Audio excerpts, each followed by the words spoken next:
Hey guys, Tony Story Sass, and welcome to today's Smokers Panel Live. There we go. So, again, today I am not gonna vent about me.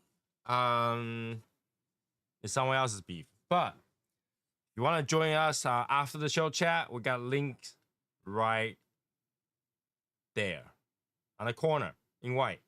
That's the after show chat that we have started to do. So if you want to join the after show chat, that is the server to go to. Okay. And today we have asked everybody to bring a cigar that you usually don't smoke to smoke. Usually don't smoke to smoke. So I don't usually smoke a Gurkha, so I'm gonna smoke a Gurkha. I hope this is it. Okay. And then we'll start talking about it in a second, but today I'm smoking the Gurkha 15 years Reserva. Gurkha Cellar Reserve 15 years. This thing has been hidden somewhere in my humidor for a long time, to a point this thing is a little bit dry. A little bit dry. So I am gonna try to smoke this and see if it's smokable. Now, if not, I'll bring something else. But right now, this is what I'm gonna let up. So let me know what is the cigar that you brought in that wasn't smoked normally by you, so we can see what that is. Right? Okay. Let's bring that up. Bring the menus up. Give everybody a few minutes. All right. I'm gonna try to get this tail off.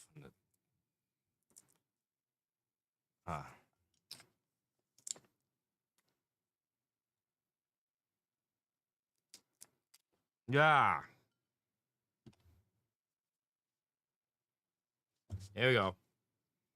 Yeah, I have not smoked this for a long time. This thing has been in a humidor that is dry for a long time. Blah. Blah. Ah. Puh.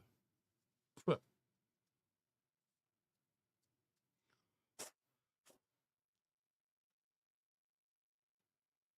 It's crispy. It's crispy.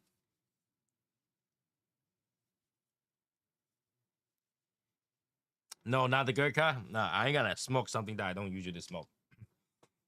That's the thing. I have cigars that I know I will never smoke.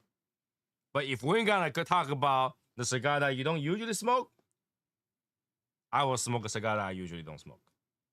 All right? Totally fine. We can do that. We can do that. Besides, this cigar wasn't that bad. It's not like you guys never see me smoke a Gurkha. Come on, guys. 7 years. You guys see me smoke Gurkhas.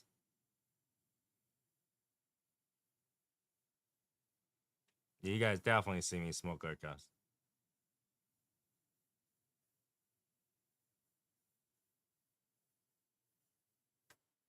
Gotta give it the best chance possible. Let me toast this thing.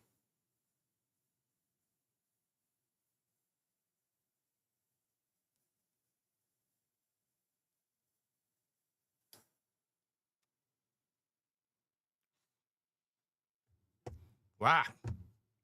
Okay. Wow.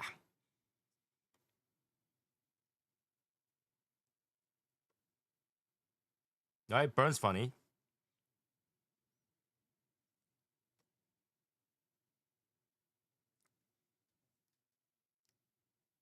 Okay. Burns funny.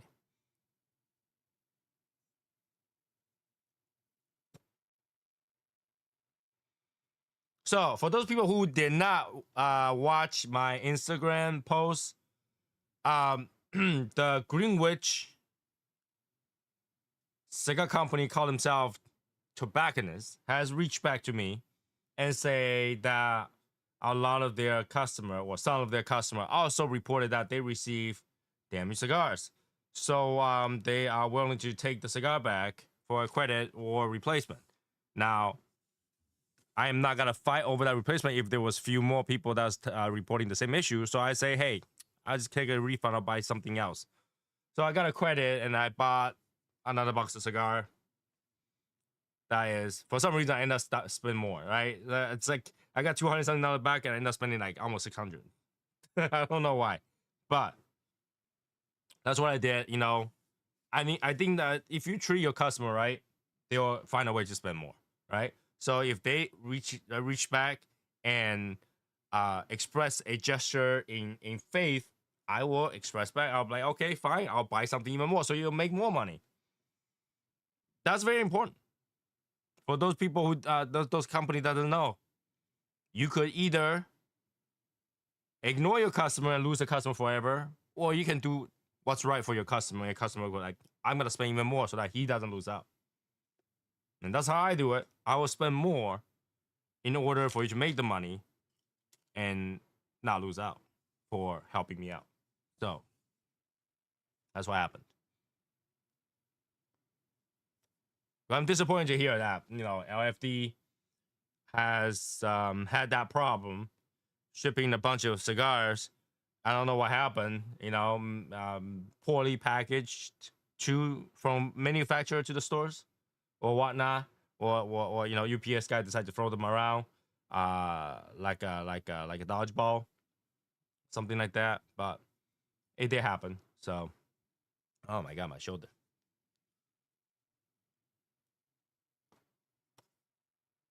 Now, that's my beef settled. It wasn't even that big deal, just to be honest. It'll be nice to get it replaced, but a cigar, when it's cracked, glue it up, you could still smoke it. It just sucks when you buy a cigar.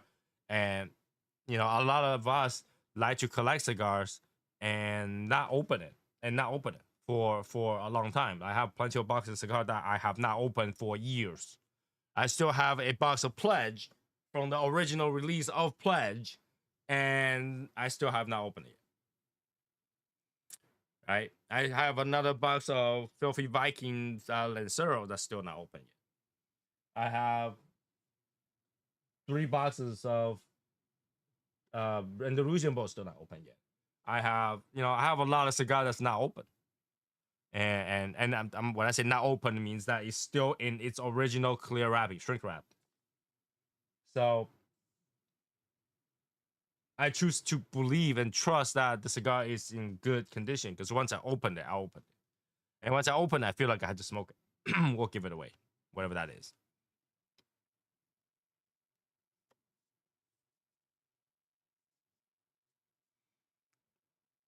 You know, this thing really needs like a bourbon or something to go with. Probably. Probably. It's a Dominican Piero.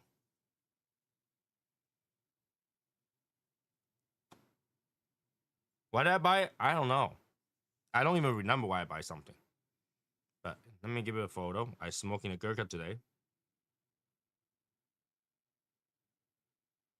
Here we go. So, talking about someone else's beef, okay? Talking about someone else's beef. So this afternoon, I was outside. I was hanging out, and my friend Daniel sent me a link to Facebook, and he was like, "Who pissed off Saka? Who pissed off Saka?" I was like, "I don't know. I can go ask about it, but like, I don't think anybody want to mess with Saka like ever, right? Steve Saka is not someone that would take shit from anybody, right? So I didn't think anything happened. I didn't think anything of it either. So I was like, oh, I'll probably go ask around after, you know, I'm done, because I was doing grocery shopping with my wife while we're walking around, and my wife's like, hey, is everything okay? I was like, I guess. I mean, somebody pissed off Saka, and she's like, did you piss off Saka? I said, no. Saka and me, we're so far apart. Like, it will never touch. It'll never touch. She's like, well, what do you mean? Like, I was like, Saka, if he talked to me, I'm not gonna be happy. If I talk to him, he's not gonna be happy. So I don't think we're ever gonna talk. She's like, why? I was like, because Saka has his own way. Like, he has this personality that's very very large. Like it doesn't allow another person in that room because he's very large in personality. Like he would not give a shit. He's very friendly person, but he have that aura that will clash um by saying what he feel when he feel it really quickly, really quickly. Now, I'm not saying that's wrong. It's absolutely okay. But I know a few other people who are like that. Um, and sometimes the word just comes out, and things happen, right? Um, so I think if I was to be in the same situation or same room, same conversation with Saka, shit will fly. I just feel like that because he would say something and be like, no, no, no, no. And then I'll be like, blah, blah, blah. He'll be like, oh, no, no, no, you're full of shit. Now that could happen. So I told him, like, it's so far apart. I don't think I ever even go to, I would ever go to a Steve Saka meetup to avoid that kind of issues. If that makes any sense. So I was walking, I was pushing the carts around, doing grocery shopping. And all of a sudden he sent me another link. I look at the link, I was like, so that's what it is. Okay. So apparently, from what I understand from that post, is that Steve Saka was gonna have a event somewhere in Scottsdale, and somebody canceled the hosting on him a week before the event. A week before the event. And then obviously he vents about it. And I read it. I was like, that makes absolutely a lot of sense. Now, if you're the host of a cigar event and you say you're gonna host, you don't freaking cancel the week before, regardless of the issue, right? Because a lot of people already make the decision to go or not, whatever, and you cancel on them the week before. Who can make the quick? Like, no one's gonna be able to make that adjustment that quick. And the worst of all is that a lot of people will buy flight ticket to go over there, and you can't refund those flights a lot of time. So when I read that, I was like, that's shitty. Or regardless what it is, because I'm not involved in that. I'm just like based on impression of that topic. I'm not involved with that. So, but then I read it because for the ITS release, I was very grateful, very very grateful about Cigars Daily decided to host us because it's really hard to find a place. Really got and mine was like 2-3 weeks before, and for him to say, okay, no problem, I'll do anything for Tony because we're good friends. That means a lot. That means a lot. So, for and I can feel the urgency of that. For someone just to cancel on you, especially you sell tickets to go. Like it's not like there is whole logistic going on, and you cancel on them and last like a week. A week cannot do a lot. That's what I realized in the cigar industry is that a week means jack shit. You can do a lot for a week. So they cancel him the week before. That's shitty. Regardless what it is. I mean, like I say, I'm not involved. I don't have any meat in this. But I looked at it. I was like, that's pretty shitty. I feel like for cigar enthusiasts, event means a lot. Some people look forward to a event well in advance. That taking that away from them is shitty. Okay.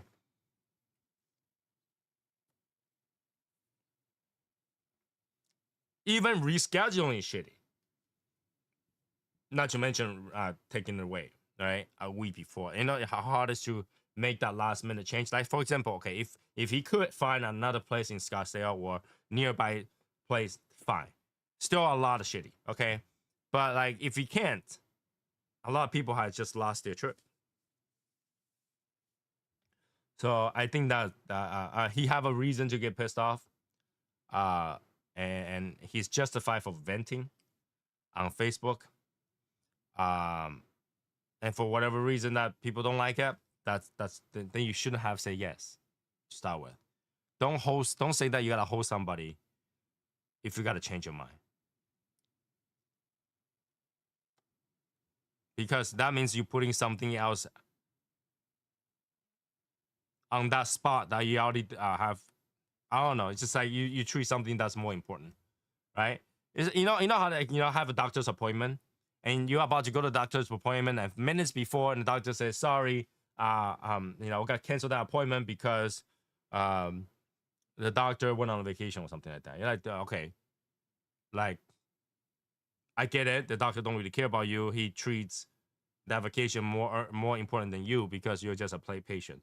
But when you have like an event like that, it's like I put someone else's event over yours. I had to cancel yours because that was more important. That's pretty shitty. Again, this is based on impression. I don't know the whole story. I just know the story that I read. But hey, Steve Saka, if you want to talk to me about that, I'll listen to it. I just think that yeah, in that case, it was pretty shitty. Okay, it is what it is.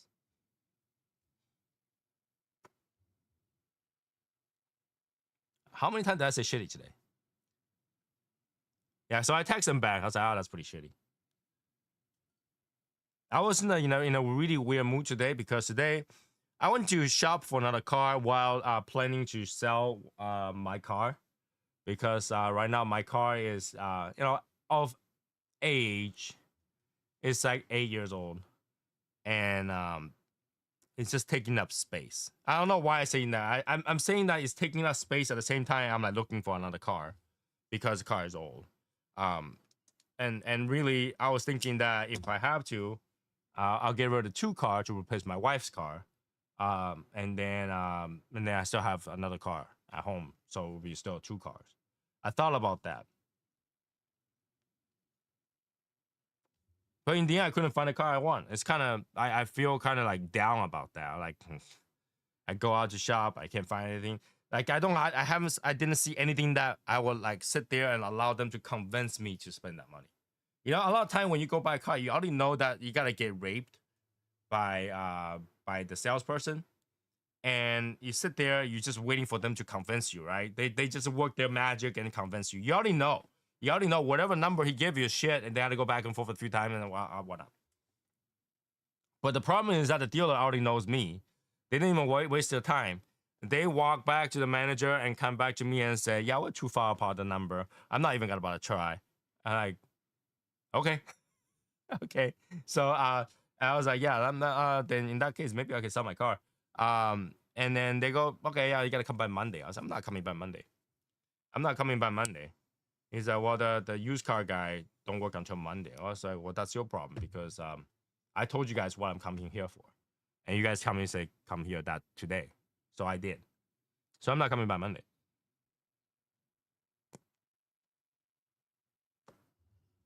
So you give me a number, and let me go home and think about it. So they gave me a number, and I went home and think about it. I was like, I'll sell it, but not for that number. I'll think about it for the weekend, because I don't know. I am to a point where I can get whatever sports car I like, but it's taking up space. I don't know if that makes any sense. Every time I'm gonna drive, okay, so I already don't drive out a lot. So whenever I go out, it's like dropping my dog off, go get grocery and stuff like that. So I have a car like outside my garage. In order to drive my Mercedes, I have to move that car so that I can drive that car out. And when I come back, I gotta move that car back so that my wife can go into her garage. It's kind of annoying. Now I have a space to the grass where I don't mind to park on the grass. But the grass is under the trees and it's on a cliff. So if the car goes a little bit over for whatever reasons, it goes off the cliff. So I don't want to park that side either. So the best way to do it is to get rid of one car so I can park the car inside and not worry about it.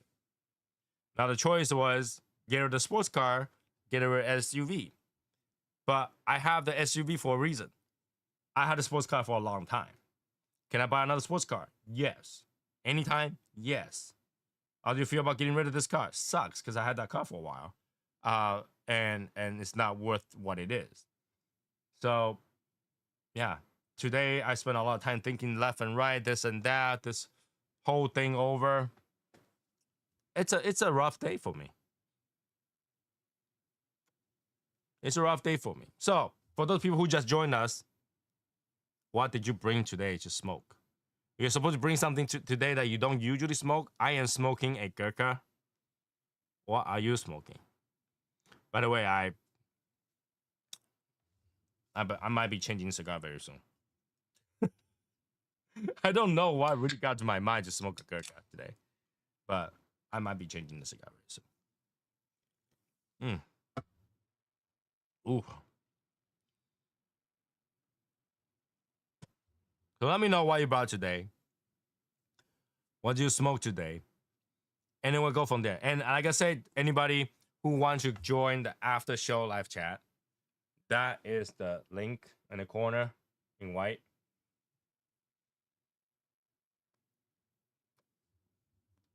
And we can talk about, I don't know, a lot of stuff. I think a lot of people want to talk about that Nicaragua tax issues, tariffs issue, 100% tariff issue. If you guys want to talk about that, I could. But long story short is, don't worry about it. Okay? Long story short is, don't worry about it. But if you want to think about the long story, we can talk about that. Now, we can definitely talk about why, long story short, don't worry about it.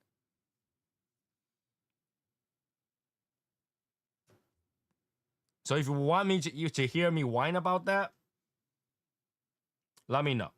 If you don't want to hear me whine about that, we can move on. Because last week, not last week, last show, we talked about this. If you guys want to talk about it today, I could. All right. I just don't know if it was any helpful. I think a lot of other people already talked about this.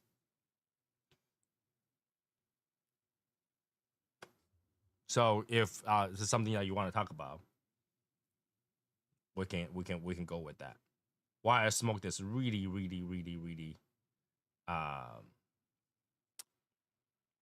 linear cigar at the moment. Yeah, let's move on from it. Okay. But yeah, like I said, long story short is we can't do anything about it, and the best way is to ignore it. I don't really think that's gonna happen. And even if it does, the cigar that needs to be sold for the next I don't know how long, it's already here. So you're still buying the cigar that whatever that it is already here.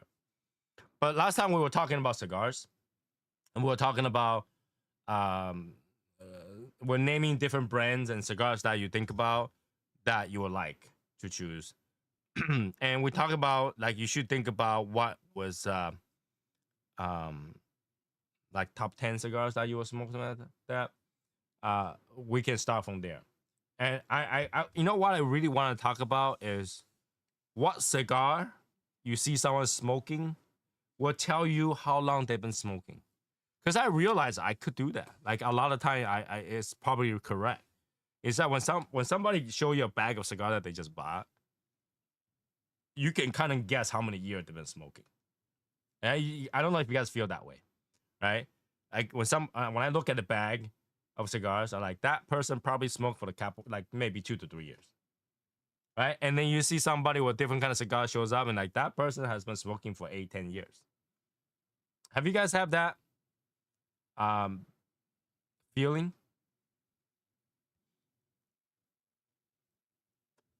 Yeah, Perdomo Champagne, some Tatuajes, certain Rocky Patels, Ashtons, Men of War. If you see Men of War, that person's probably the first 2 or 3 years, right?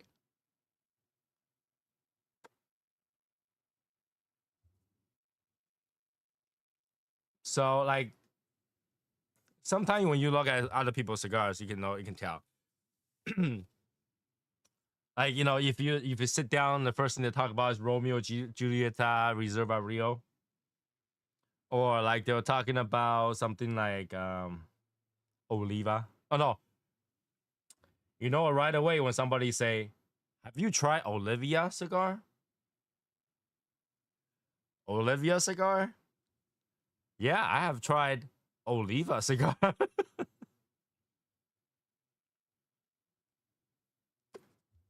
You know that happens, and you know right away is that that person hasn't been smoking for long. They haven't realized that there was no I after the Olivia.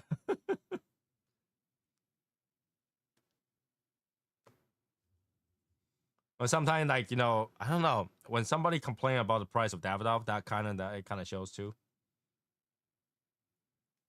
There we go. Smoking a Cohiba Siglo 6 tonight. Wow. Wow.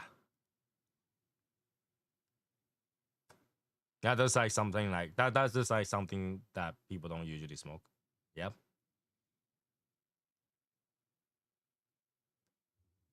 I'm trying to walk through this cigar so that I can smoke something else. I don't know what got to me today. Like a lot of things that got to me today. You know, and I just made that choice of walking down and say, you know what? I ain't gotta pick up a Gurkha. And I thought that would be a good idea. And now I'm regretting that decision. But like regret alone isn't gonna do it. So I gotta smoke it through it really quickly so I can smoke something else.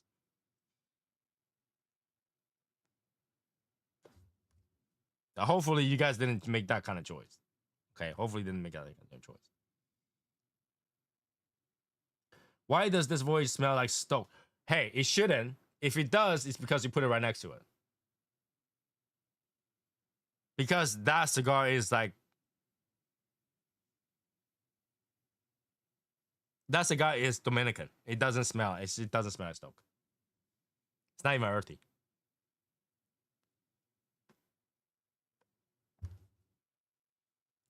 All right. So if you smell like Stoke, it's because you put it right next to Stoke, and then it bagged the Stoke. That's Stoke. Ooh, that's Stoke. Hey.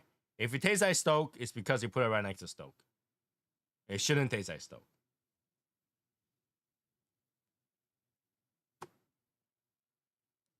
Wow. Soda.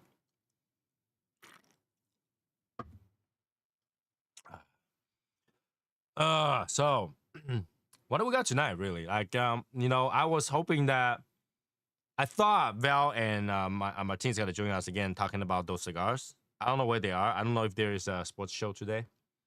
So we'll see if they join us in a few minutes. But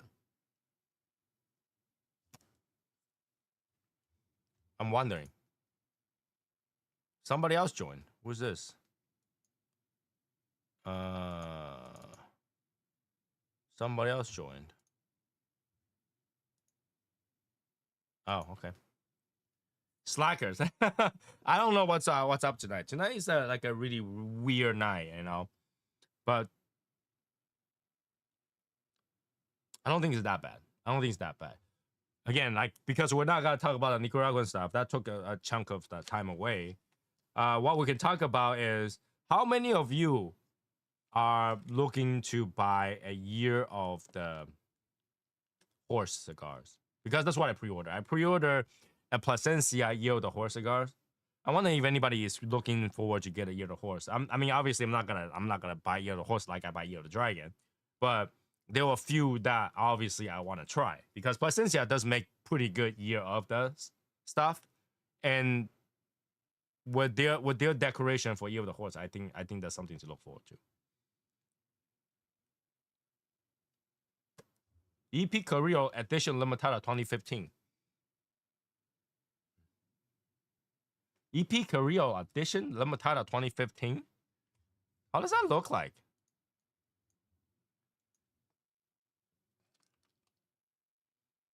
Uh,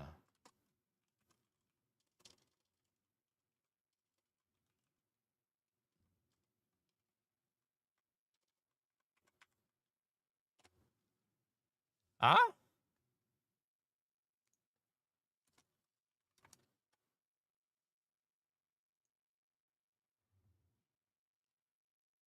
Oh, that.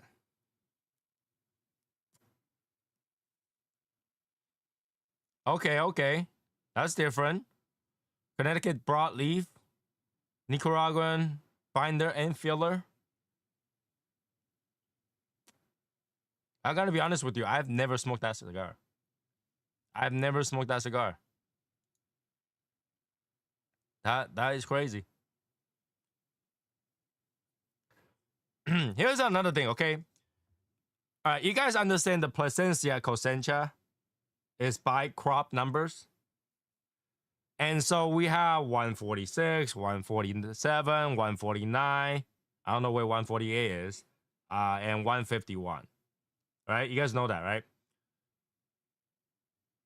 It's just weird to see 151 release and then release for a while.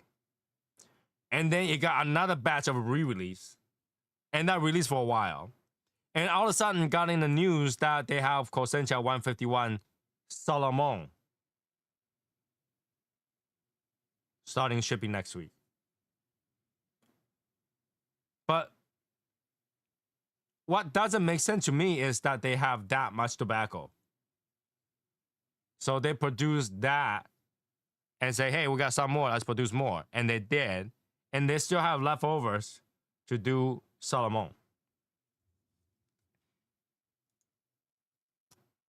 And for me, that's weird. That challenged the legitimacy whether or not that is the crop you're talking about, right? Did you? I don't know how much of that crop is in there. It looks good. I am definitely one to get it. So, oh, the pairing night is next month, but it doesn't stop you from having a good pairing, right? It doesn't stop you to have a good pairing. So smoking El Septimo Double Grand Reserve, what are you drinking though? Or do you want to save that secret until the day of?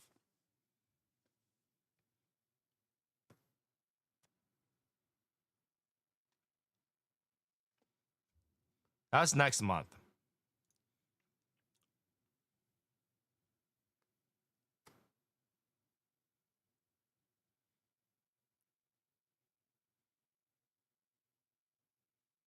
It must be a big crop, so they have some back artificial scarcity. That's the thing. I'm not too sure. I am not too sure about that. I'm not too sure about that. But let me bring Val into the screen. Good evening, everybody. What's up? So we're talking about multiple few things. Let me bring them back since you came in late. First of all, I think he's smoking a blood medicine. Yes, I am. So I'm smoking a Gurkha today. A Gurkey? I don't know what got to me today. I don't know what got to me today. So first of all, I was talking about the Greenwich store has reached back to me and they made it right. So I gotta make that announcement because since I made the announcement that they screwed up and if they've corrected it, I want to make the announcement to say that they did. Oh, okay, well that's good. So they corrected it after they saying that other people has complained about their cigar also cracked, which is great that they did correct that after the fact, but it kind of sucks. It's like if other people didn't complain, what am I, the liar now? You know? So it's like other people complain and then there's enough people to make it the truth. I don't know. So we have that. And the second one is I was talking about Steve Saka had a beef with someone on Facebook. And I read into it. It's because he had an event planned in a week. And the place that was hosting it decided to cancel on them a week before the event. And he vented and there was something happening. And I think that his venting is justified because a week beforehand is very short amount of time for somebody to say, hey, I want to cancel the flight, I don't whatever, cancel the hotel, all that stuff. It's kind of shitty. So I said I think that's justified, whatever that is, and I hope people don't do that. Okay, so let's get back to the first point with your cigars with that Greenwich place. It's nice. It's nice that they came back and they corrected it or they rectified the situation, Mm-hmm. which was nice. And like I said, when I mentioned the last time where I had a problem with the draw on the cigars, and I didn't let the person or that place where I got the cigars from know what problem I had, not realizing or understanding that if I have the problem, someone else might having it too. Mm-hmm. And if you don't let that place or that facility know what problem you're having, then they have no way to contact the manufacturer, the brand, or whatever to say, hey, listen, a couple of my customers are having a problem with the draw. They tried it several times. There's got to be something going on because it's not just one person, it's Mm-hmm. several people. Mm-hmm. Okay.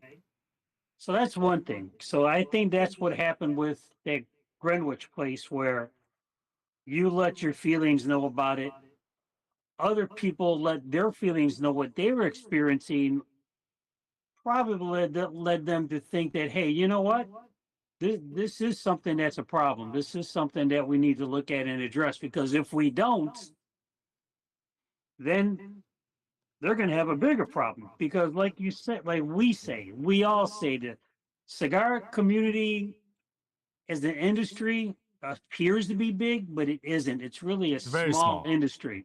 It's really a small industry, a small community. But with with us as the people purchasing the cigars, we make an impact. We can directly affect what that retailer is going to be doing or how well that retailer will do. Okay. Um, but if we don't let it known, then then that's on us.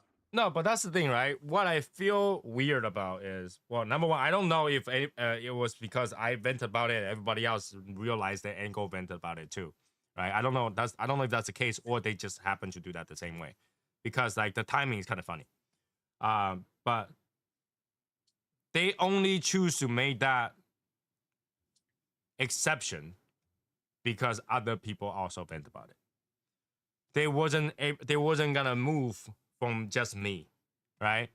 So that could have been an easy resolve, right? And then they choose not to do that, which got into be a bigger problem, right? So you have a nice if they act or made that exception right away instead of, all right, now we realize it's a bigger problem. You shouldn't let a problem become a bigger problem before you try to solve it. That's what I'm trying to say, right? If it was a small problem, you solve it right away. Customers happy, they'll spend more money. So what I got was they say, do you want a replacement sent you? I was like, nah, I'll just get a credit. I'll buy something else. So I ended up spending double what was credited to me. So I bought something more, right? Okay. Because I feel like a right action deserves to be rewarded, right? So I'll buy more. I'm not gonna make you lose money. Like you take a cigar back, you give me a credit, I'll spend it right away. I don't have to wait, right? So I did that. But I'll probably trust it more if they acted right away. If they acted the day of, I'll probably buy their Opus X cigar for $3,000. They didn't, so I spent like $590. It wasn't a big deal, right? But I just hope that people make it right. It's such a small industry, such a small thing, and buying a cigar sometimes it could make somebody's day or break somebody's day. Like when you're really excited about a cigar that you waited for a while, or for some people, when they open that cigar, they're super happy. They're like, oh yeah, that looks great, You know, we can really make somebody's day. But when they open it up, it's all bad. It could really break somebody's day. Now they're saying that when they received it, it's on the table and they send it right out. They didn't even get to the humidor, right? Which is fine. But like, what I wasn't happy about is that when I first contacted them, they said that they inspect all the cigar before they send it out. There was no way in hell that you can inspect the cigar when sealed condition. How do you inspect the cigar inside? You didn't open it. You don't. You can't. You're talking No, they're about the saying that box we can still send has. you another one. You're talking about the box still has all the cellophane Yeah. wrap All around. the shrink wrap is still on it. Yeah, no. There's no way, right? Okay, and they say we'll send out another one, for you if you want pre-inspected. So they'll open it up, inspect it before they send it to you, right? And that's fine too, in theory, in normal cases. But like for a cigar collector, that sucks because somebody just opened a cigar that was sealed, right? And I gotta be honest with you, even if you open it up, pre-inspect it, and send it out, it still could be damaged. So if you use that as a gauge of not damaged cigars, you automatically make the person a liar because like you said, okay, when I sent the to you was fine, but for whatever reason, maybe it's not packed well or whatever. By the time they receive it, open it, it's cracked. Then why you gotta call them a liar, right? If somebody had a damaged cigar, no one's gonna receive a bunch of cigar and purposely go damage it, right? Now, for me, if I damaged it, I will keep it.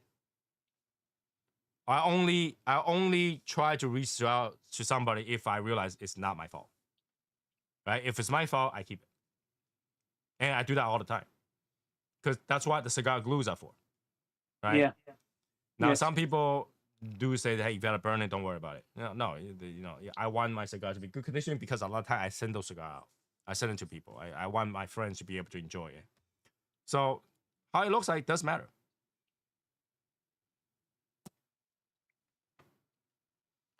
I brought a diesel anthology sampler one time. How you open and close the box, pinch the cigar, and crack them. They were not replaced. You see, that's the problem, right?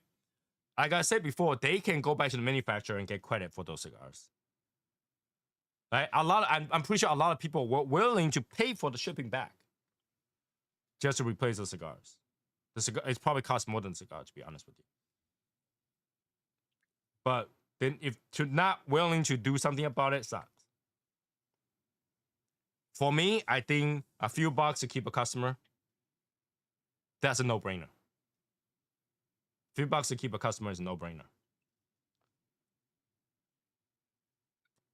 But at least in the end, they fixed it.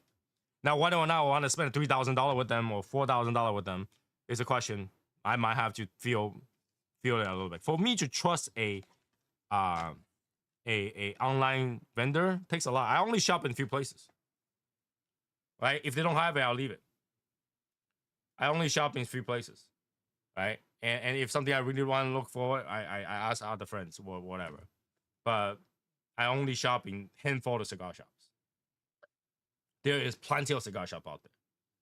But I need that trust because every time I look at it, I was like, hey, that website looks sketchy. I'm not buying it or whatever, right?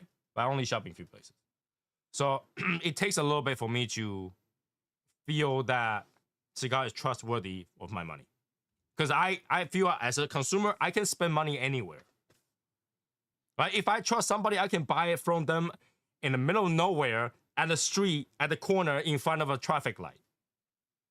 Right? If you trust that person, you'll buy it anywhere. It doesn't matter where it is. I'll find the worst way possible. In fact, I will drive to New York just to buy it and have them sent back to me. Where I could have just go to davidoff.com and buy it. It's all because I think there's a relationship between me and the store. So I will purposely go there to spend money so the store makes money and have something to show. It's part of supporting the brick and mortar, right? I could have bought it online. In fact, if I buy it online, I don't pay tax.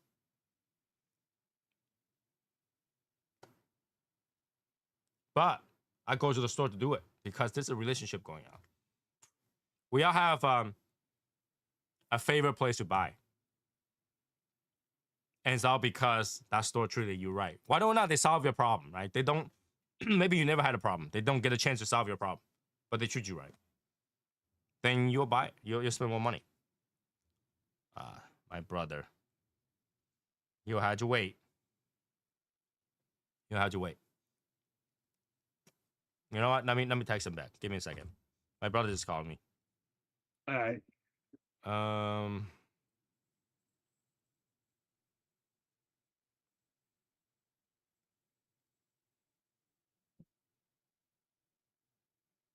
right. Say I only buy from only 2 online places. Yeah, I only buy from a handful of places. You can get deals online, but you can't get the service and respect you get from brick and mortar. Yes. Yes. Absolutely. Yes. Right? So if they treat you right, it will go. Like, for example, I don't go to my local one all that often. Not that they're not friendly. I just don't feel the same vibe. But had them have the same vibe, I probably buy them more often. You gotta have the right vibe. You gotta walk in there and feel like that's the right place where I want to buy my cigars. So.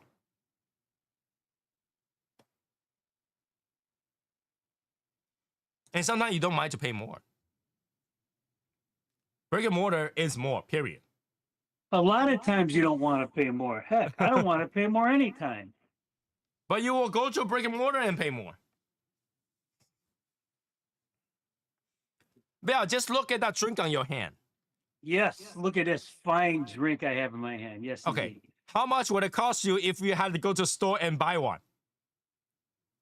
If I had to go to like a facility and buy this, Yeah. minimum 17. Right? But how much would it cost for you to pour your own?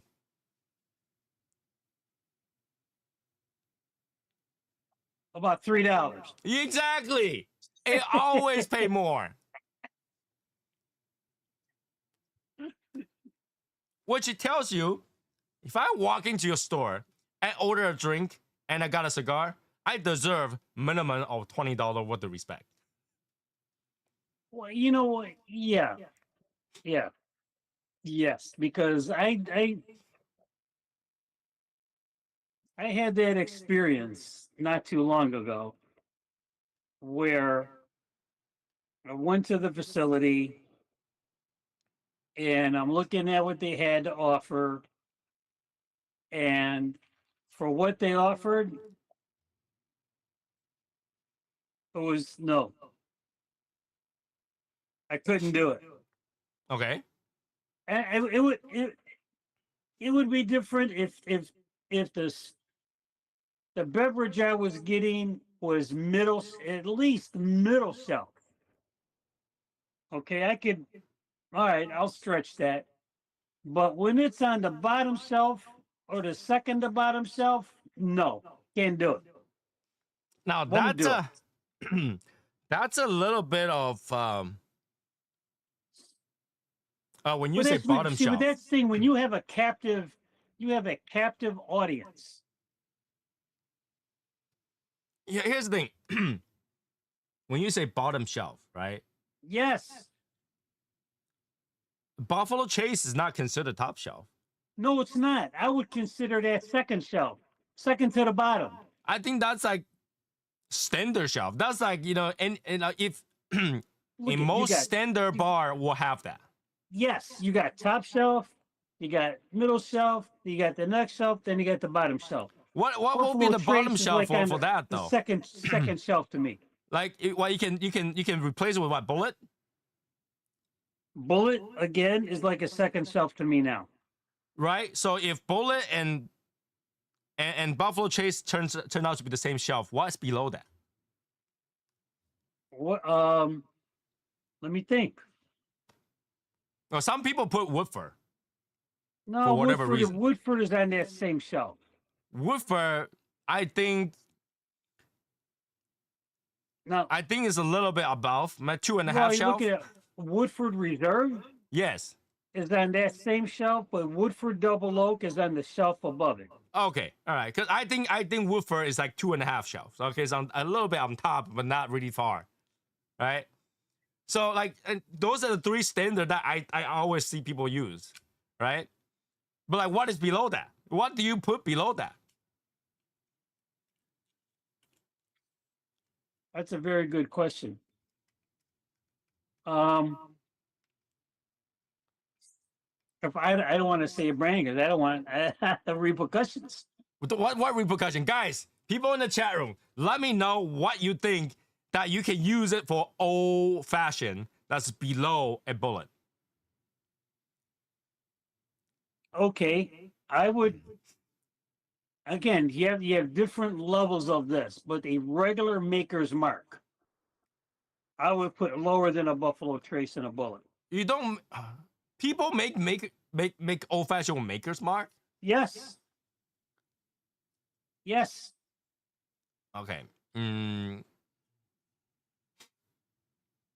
okay. I don't. I've never tried an old fashioned made out of Maker's Mark. There's Wild Turkey that I would put on the bottom. There's Old Granddad that I would put on the bottom. Jack Daniels I would put at the bottom. You wouldn't put Jack Daniel in old fashioned either. But you could. Look at whether it's gonna taste good or not is one thing. You could use any bourbon, preferably any bourbon or any rye Okay, hold on. as an old fashioned. Right, but Jack Daniel is not a bourbon. It's a whiskey. Yes. Jack Daniel is one on its own. Is actually considered as what, Tennessee whiskey. Tennessee whiskey. Okay, but look at you're gonna go. Okay, you're gonna go get a Jack and Coke. Mm-hmm. Jack and Coke. Right. Okay. How much you paying for it? Jack and Coke probably $12 to $15 range. See, and for me, it's not worth it. Oh, I'm not saying that's worth it, but you can get any whiskey Coke will be at least 12. Yeah. Okay. You got a fine point. Yeah, but Jack Daniels at that facility. Maker's 46 is really not a bottom shelf either. No, Makers. Well, again, there's different levels of Makers. A regular Maker's Mark, I would put down low. 46, I'd go a little bit higher. Yes, I agree with that. But that's the thing. I've never seen anybody make a old fashioned using that. Oh yeah. Because you're supposed to put something that works well with a little bit of citrusy. And anything that is just like woodsy and berry and stuff like that, you probably wouldn't use. Okay. Yeah, you can make Maker's Mark, Wild Turkey, Old Granddad. Now the different levels is different. Like I've never had those. Okay. Are you every time I order old fashioned? Look at. Are you going to pay $17 for a Jack and Coke? 17 might be a little bit more expensive than what I usually pay for Jack and Coke, but if it is, I would, yeah. Okay, now I would probably 10 to 12, okay, but no, 17, no, 18. No, okay. I know damn well you're not going to pay $23 for it. But here's the thing, right? Okay, you would if they say that Jack was a gentleman Jack or a single barrel.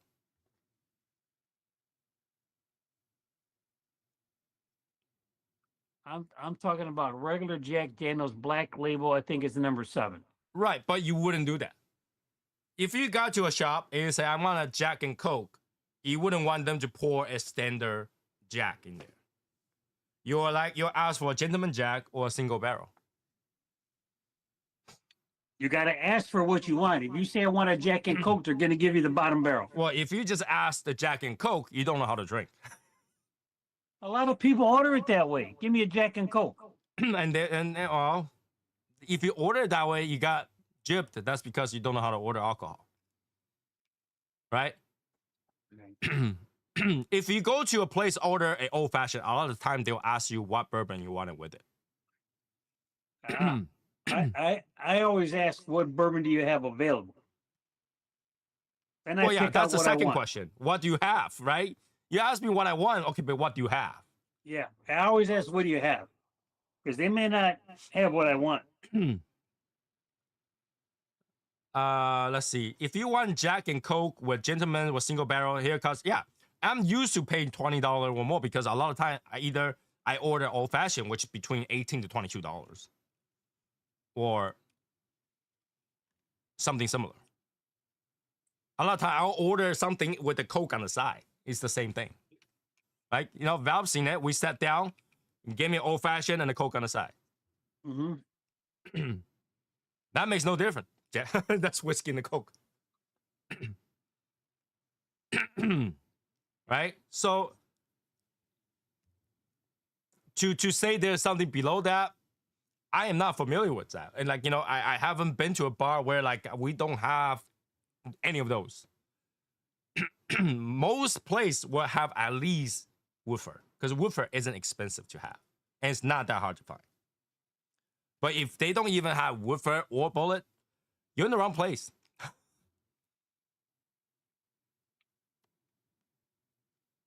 But you are gonna pay way over its value Yes.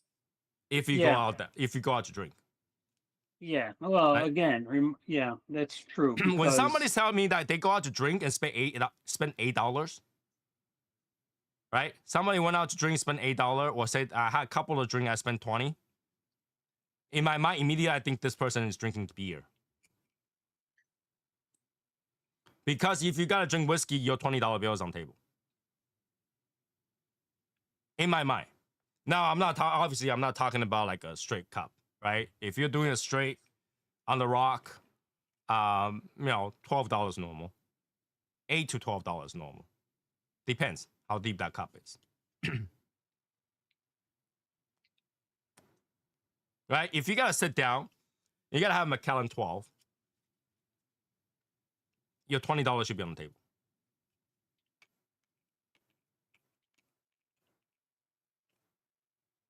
Right?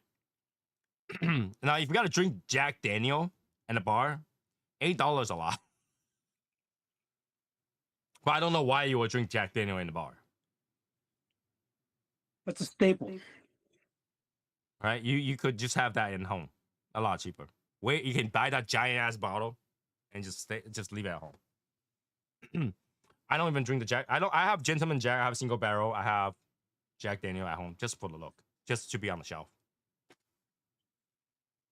But I don't even drink it. There was once upon a time I really liked Gentleman Jack, and I put it in my freezer the whole time. But I think I have moved on from that. Because I realized Gentleman Jack. Okay, Jack Daniel doesn't really go with cigar that well. Woofer really goes good with just cigars though. Woofer I always hit the spot with cigars. Macallan was pretty good with the cigar. And for some reason Buffalo Chase just hit the spot with anything. Because that particular drink had a little bit of citrusiness to it. Yeah. Right? So that works. But yeah, Val, you went to the wrong bar. If they had to go if they had to go below that, you don't even know what they put in there. And I would not be surprised if Val tell me the next time he went there, he brought his own whiskey. So I went out. Well, I think I might have told the story. I went out a couple of years ago, and I didn't go get the drink. My wife went and got the drink for me. She brought me back an old fashioned. It was terrible. It's terrible. And I asked her, what did you bring me? Well, I brought you an old fashioned. You said you wanted an old fashioned. That's what I asked her for. Oh, I said, okay, my mistake. I said, did you ask what they had available to make? She goes, no. So I didn't think about that. I said, okay. So I went back. The next time I went back and I asked the bartender about it, asked them what they had. They told me what they had. I told them what I wanted. And before I let them make it, I said, explain to me how you're going to make it. And after they explained to me how they're going to make it, I said, okay, I want to see you make it in front of me. Oh God. I Yes. Yeah, I remember yeah. that now. Yep. And it ended up being a good experience for me because I drank old fashions the rest of the night on the house Because you didn't like the way he made it. because I told them what a bad drink it was when my wife went up to get it for me. And how, yeah, I just ragged on it. And I ragged, and the guy, and I can tell you, I remember the guy's name. You know, the bartender, his name was Liam, and he apologized for it. He made it for me, and he says, "You want a refill? Come and see me. It's on the house." You know. I drank a lot that night. A lot of old fashions that night. You know what? What ruined the old fashioned for me is really not the bourbon they put in there. What will ruin the old fashioned for me is what cherry you put in there. Got to be that dark one. People put those like pink cherry in there. Yeah, they put The those bleach bright cherry. They put those bright red maraschino Yeah, cherries. I hate those cherry. They need the really dark ones. When they put it in there, it ruins the drink. Even though I like to eat cherry, it's just that it ruins the drink. It ruins the drink. It doesn't have that syrup. You need that syrup.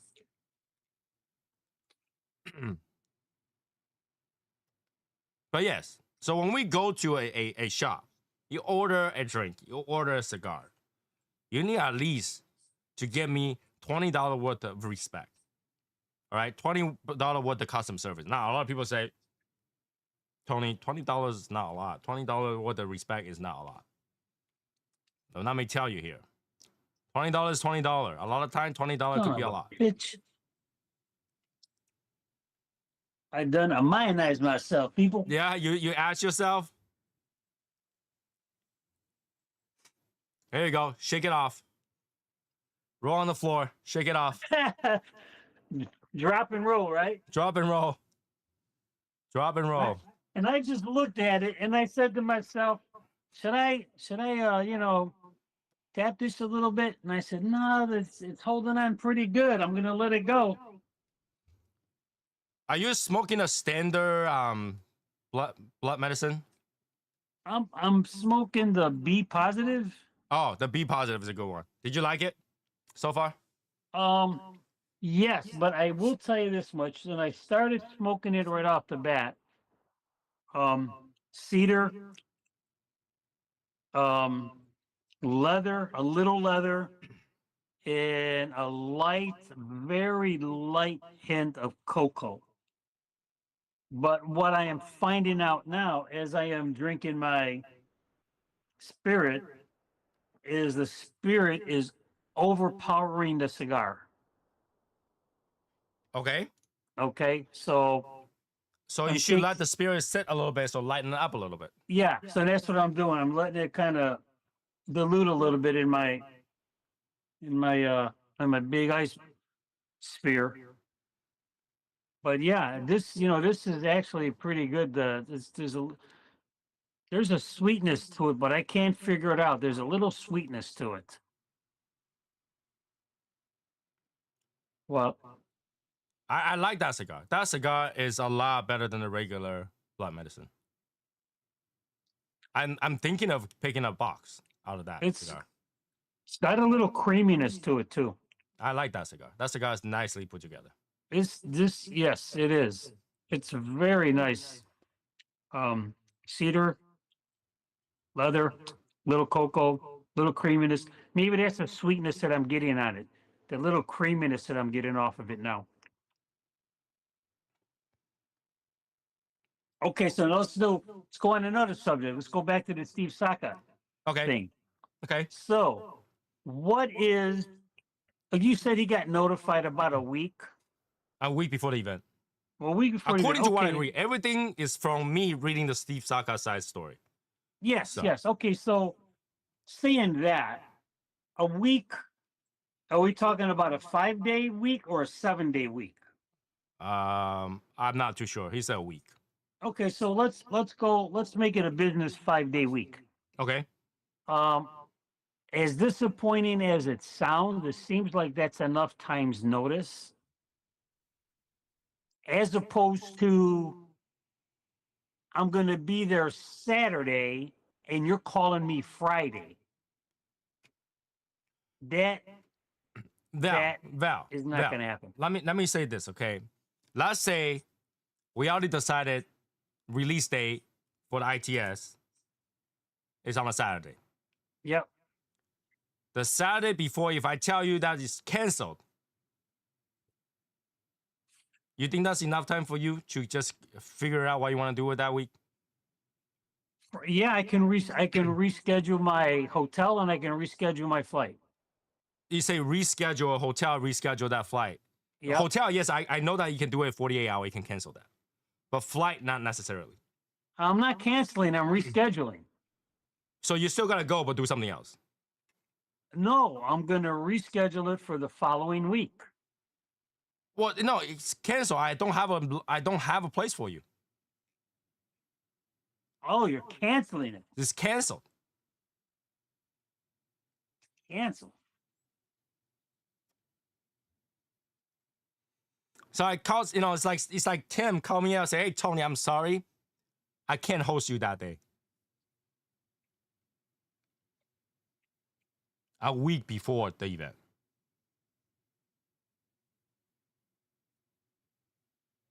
Yeah, and yeah, and I got the hotel already booked. I've got my flight already booked. And this is like, from what I heard or from what I read, it's not like 20 people. It's like 80 plus people. Yeah, it's I mean, yeah, it's a lot. It's a lot. It's a lot. So all of a sudden you say a week before that, I'm gonna go tell 80 other people who actually bought tickets. Our event don't have tickets, so that's one thing. They bought ticket to go. The guy already have the things set up for the event, already get all that stuff ready. A week before you say, sorry, I can't host you. A lot of people bought flight tickets, and what I know is if you bought economy ticket, a lot of times it's not refundable or not changeable. Yeah. Right? And this is why I don't fly economy. Is because like a lot of time I might change whatever, might even change the hours or time. So I don't. But I think majority of people would, right? Majority of people will buy economy seats or main cabin, and those are not refundable a lot of the time. Right? Hotels, if you prepay, sometime you can't. Like if you get a discount hotel, you can't cancel that either. Right. So let's say in the standard way in the US, a flight is probably like 100 something, 150. Let's say that's the case. Very close, not too far, 150. And then the hotel is about 150, $200. You just lost $300. You just lost a box of cigar.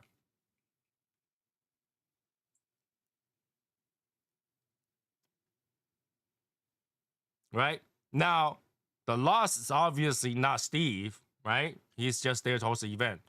But I would think that him being him, he'll be pissed. I will be pissed. I'll be super pissed. And I will panic. I will panic like a headless chicken. I'll call everybody to see if I can host it there. Right? A week is very short in cigar thing. A week is that doesn't do anything. And you think that what are the chances for someone to say we can host you within a week? So they canceled the entire event. Yeah. And people already bought their tickets. Mm-hmm. So now they got a mass refund to do. And you can only get a refund for the ticket. But yeah, what about the flight? What about but the flight you can't, yeah. Yeah, flight or maybe car rentals or hotels. You took the day off, I don't know.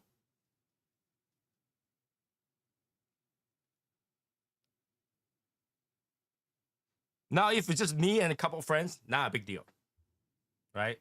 But 80 something people, that's really bad. No, it's a big deal. Even if it's a big deal for me because I made plans on this. I made time out for this. I made a change and switch things up around for me to go to this thing. Right. You I make sure you passed up schedule other everything things. around it. Yeah, I passed up other things to do. I made switches to do, and now it's not there. And yeah, I gotta go. I mean, I'm stuck. If I don't go, I lose it. So I gotta travel, and then I gotta figure out what I gotta do And once it I wasn't get there. even someone's gonna lose out. Okay, you remember that one year the Bong Smoker was canceled? I don't know if you remember that one year that Bong Smoker was Yeah, I don't canceled. remember. So there was 1 year because COVID, Bong Smoker was canceled. Everybody already bought ticket. Had to be in 21. I think it was 20, 20. 21, something like that. I think it was 20. Well, maybe 21. I don't know. I think it's 20. 20, yeah, one of those 2 years. It was canceled. And a lot of people pre-bought the ticket and stuff like that. All of them got refunded. Everybody still got their swag through the mail. Yeah, I remember that. and some cigars. So Bong Smoker ate that cause. So everybody didn't feel like this life. And that was like, it was canceled like at least 6 months ahead. So everybody like wasn't that disappointed about canceling. They did like an online thing or something like that. It was fine. But a week before, if I tell you a week before Bong Smoker was canceled, you'll be pissed. Yeah, probably. Or Big Smoke or whatever that event is. Whatever the event is. If I tell you a week before, you already got your stuff packed and ready to go, you'll be pissed.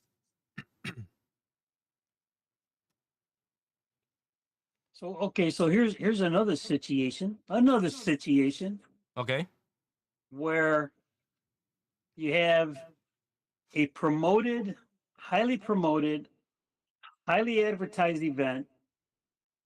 You go to the event and the guy wasn't there. the guy wasn't there. The brand was not there. Now, for that, I'm gonna tell you that you can still do the event. It is okay. Let me put this together. If it's a pay event, it's one thing. If it was just a cigar event, I think it's up to the store whether or not to continue with that event without their rep being there, right? And I get that does happen. I can tell you my event in Taiwan almost did not happen because I was late. Okay, by the time I go to the event, I was an hour late, but I can't help it because the flight was late. Right? So sometimes you can kind of delay an hour or two, see if that happens. If it doesn't happen, what are you gonna do? So I get that. That's like out of control. Out of control, right? You can't do that. But something like the location. If I tell you I'm gonna go to your house in a week, unless somebody got sick or whatever big thing happens, you will schedule things around that day, right? You'll be like, all right, this day I already know somebody's coming, blocked out. I'm not gonna book anything on there.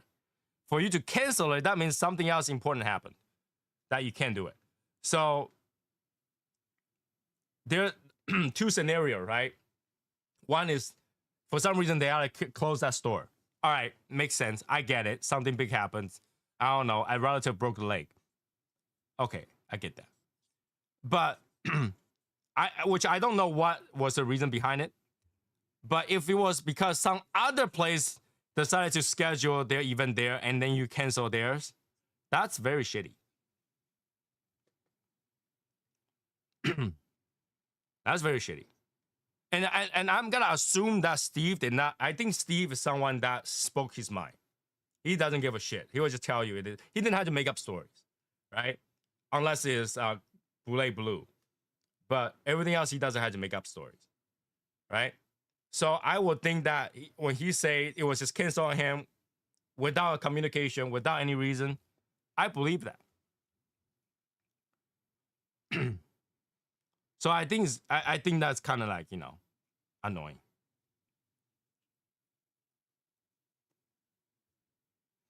I don't know. Okay, usually it's a store and it's gonna be an event or something like that. Things are probably shipped over there, right? I don't think they gotta drive there. I don't know.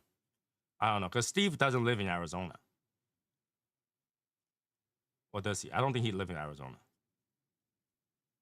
Most likely, Steve probably somewhere in Miami area.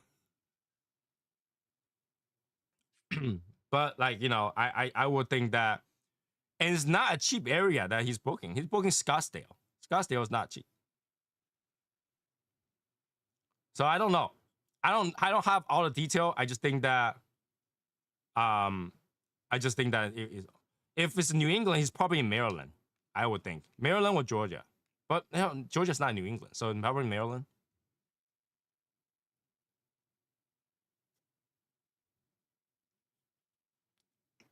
So I don't know the detail, but I just know that they canceled on him and he vented. And I think that after he vented, somebody had a problem with him, and then he vented some more. Well, I can understand his point of view because he's in high profile. He's probably in demand or a big time request, and he planned on going to this event. And in doing so, he probably had to maneuver around other things, switch other things, and not commit to other things because he's made a commitment to this. How about this? How about this? Let me read his post. I give everybody the same concept. Let me read his post. So we all know what he said, right? That way, it's not from my mouth. Well, it is still from my mouth, but Well, you're reading what was yeah, it's still in my mouth. Okay. submitted. Yeah. let me do this. Okay.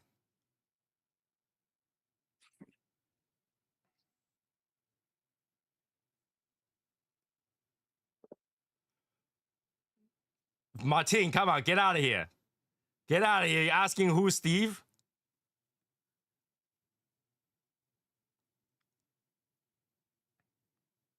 Um, this vent came from him getting a Facebook tag saying that you're like the top fan per icon. And he said this: I received this today, check photo, and the photo says, you are the top fan perk, saying that exclusive early access to summary activity of somebody. I'm not gonna name that name, I guess. Just to not give the store name. He said, I am not only I am not a fan, I am anti-fan of the store. After they cancel our event at the last minute, we literally have people coming from other state, lost dollars on their hotel accommodations. So foolish on their part, because had this event occurred, they would have grown easily 150 plus person event at least 6 times a year for a decade plus. How do I know that? Because I've seen it happen in other venues all around the country. The Sanctuary in Scottsdale, the Harvest in Napa, etc. So that's how I assume that's in Scottsdale. I guess maybe it's not. Pretty amazing for me for a business to bulk a large group booking that is willing to accept midweek or Sunday night multiple times a year. But what really annoys me is that they agreed to host an event and then do a rug pull just days before, after already selling over 80 tickets. That's how I know it's 80 people plus. Had they not want to do it, they could have just simply said no thank you at the outset. That is perfectly acceptable, but it's just playing around to sell ticket for a week, for weeks, and then decide 5 days before to cancel. So yeah, 5 days. And it says, oh, well, they're lost, and no, I will never visit another one that was strong and will strongly encourage others not to do business with them. Not a fan. So that's the early post. That's the post before that. That's yesterday. Right, that's yesterday. Let me pull out today's post. 10 hours ago. It has come to my attention someone may not be very pleased with me and may be attempting to get me to put in Facebook jail. Number one, I just stated the fact. Number two, trust me, I can do much worse, even from jail.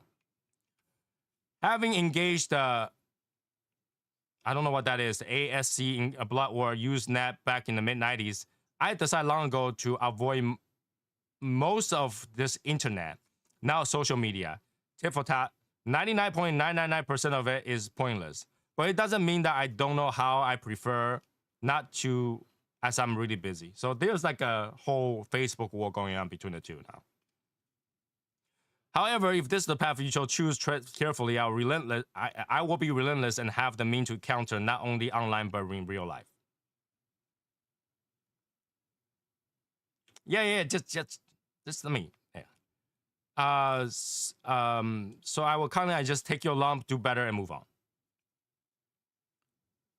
And they said, in fact, I will actually encourage you to consider extending the olive branch and make good faith effort to make lemonade out of lemon. Schedule another event for the spring. A do-over per se. I'm up for that, even willing to contractually guarantee a minimum ticket sale in exchange for no cancel clause. I will even delete my post and shared would go poof. For your information, all that share, we will still do the drawing and not going to renege that. I already have a record of shares. A positive experience goes a long way to quelling discontent. I would genuinely want everyone to be successful. And that's the post. So yes, Martin, we already know that Steve likes to do whatever he wants, and he's like a straight talker, right? But I have to support the fact that he was pissed about a canceled event. And he's tried to say that we can schedule another one. For whatever reason. I wouldn't even do that. Yeah. Or it would be a very long time for me even to consider it. He's bringing business to a shop. I don't understand why that will have to change. So that's the context, right? Like I say, me and Steve personality probably wouldn't be a good personality. I don't particularly think that I will hang out well with that person. Right? Well, I've been a lot too. Come on, man. I've been a lot too. Me and him will probably clash. But I support the fact that I will vent if a venue that decided to host me decided to cancel me 5 days before. Yeah, I mean, for me, if you're having an event and I know certain people are going to be at that event, certain people in the industry, Steve Saka being one, Jonathan Drew being another one, other people in the industry, and I'm going to do my best to try to go to it because I may not have this opportunity for the next 3 or 4 years. Okay. That would be my draw to go. Mm-hmm. And I'm sure Steve is probably thinking the same thing. You know, I'm going to attend this event.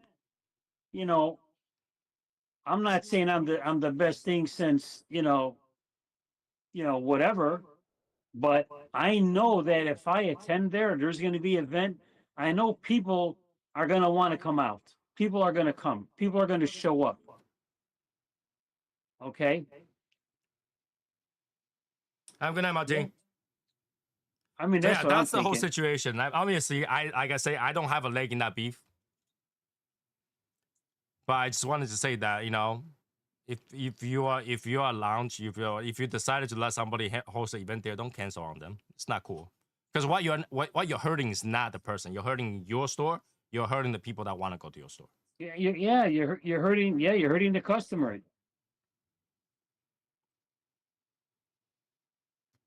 That's why. That's why I was like, you know what? I bring it up because we talked about this yesterday, right? You know, this whole industry has a lot of beef. It's so much that we can start a butcher shop, but it's such a small industry that if one person know, everybody know. Do it right. It doesn't hurt. You're having a business. Why? Now you might not like the person, but if you gotta say yes in the beginning, then you should follow through with it. That's just my opinion. Right? That's what I think.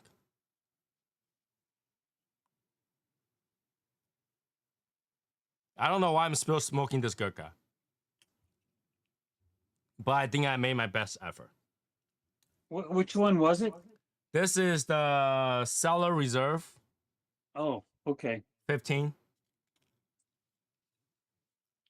It dries out my mouth a lot.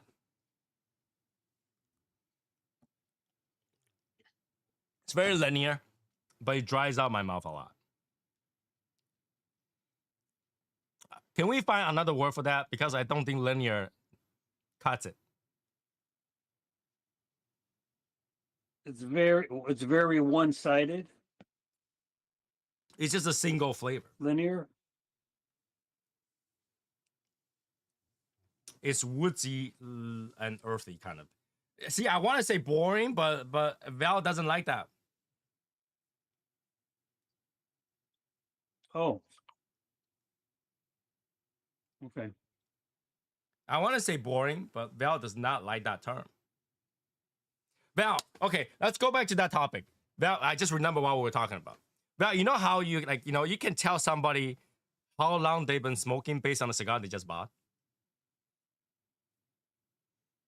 What will be a tell sign for you if you see somebody buy a cigar, like a bag of cigar? What cigar in there will give you a tell sign this person only been smoking for 2 to 3 years, if not less? Oh heck.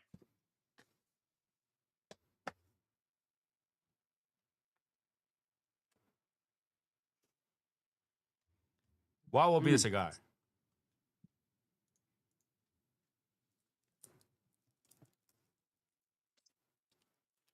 I would.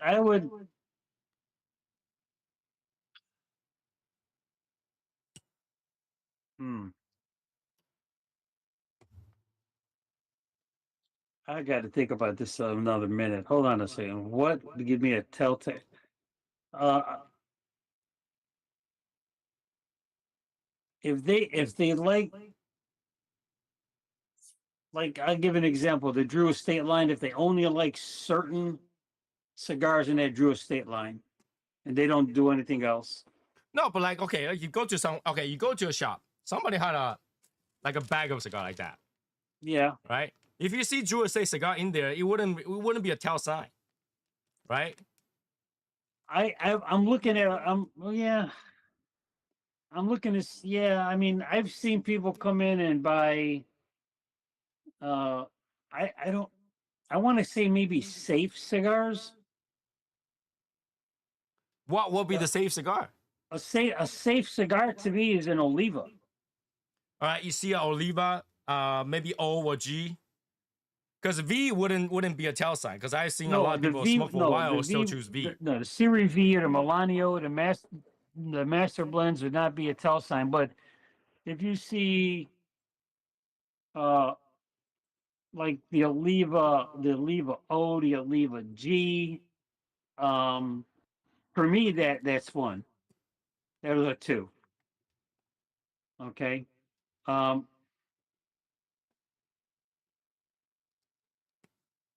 If I see a lot of Connecticut's in that bag, or if I think they're Connecticut's without asking them, just by looking at the wrapper, and sometimes the wrappers are deceptive.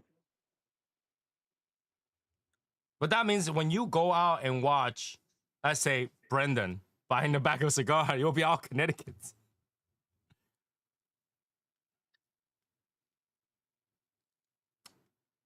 There are gotta be certain brands, certain cigar that's just a tell sign. What I say was if I see Men of War in there, If somebody buy Man of War, they are beginners. Maybe they just like the label. But that's the thing. Man of War hasn't had any new cigar for a while. So if you want to collect it, by now you should have everything.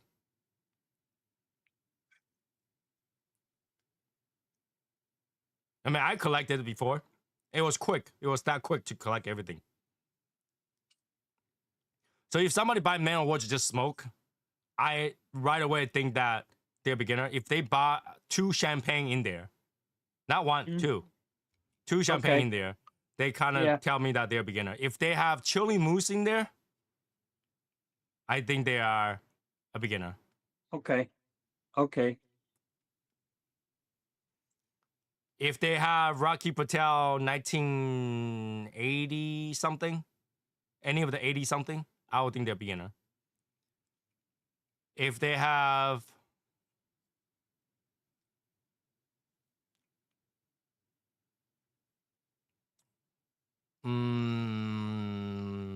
what else? Guys in the chat room, how about what else do you think that like is a tell sign? Because I was looking at my friend's picture, I was like, whoever just showed you this picture, they probably haven't been smoked for long. And he said I was correct.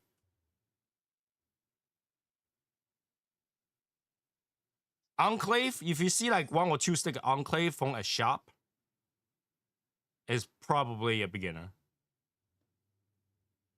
Tatuaje Corojo.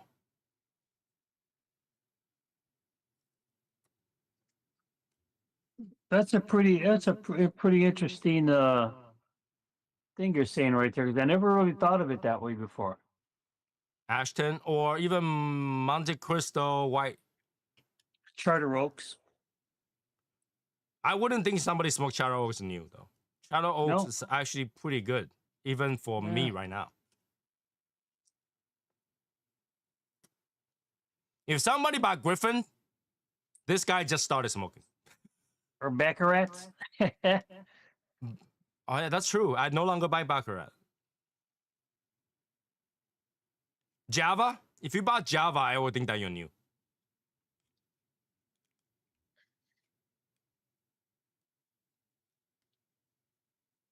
What else?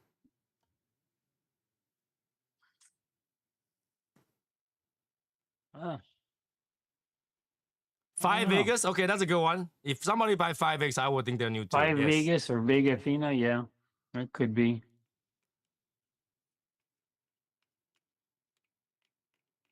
Some of the H. Upmans, I would think that you're new. Some H. Upmans.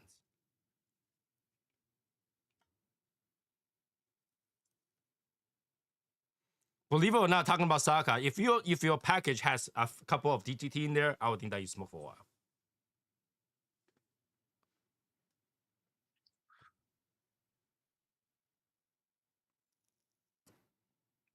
If somebody bought Red Dot, a lot of time I would think that you're new.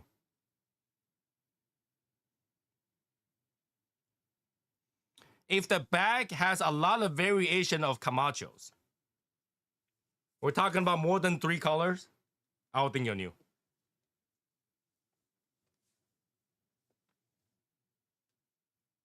Right? Think about it. Somebody walk around with a bag that has 3 different color of Camacho in there, you'll think they're new. And a lot of time, if I see anybody buy a fresh pack, I don't think they're new, regardless what brand it is. See, really? And I'm just thinking that they're buying a fresh pack because of the price. But usually the fresh pack has cigars that is meant for you to try. Yeah, that's true. Like a sampler pack, fresh sampler pack. Yeah. So if I see that you have to try, like one of each, I would think that you are relatively new.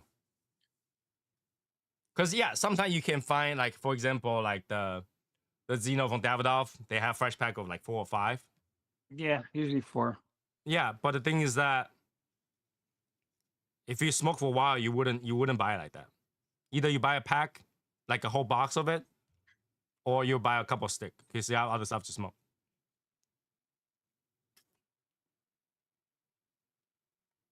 right?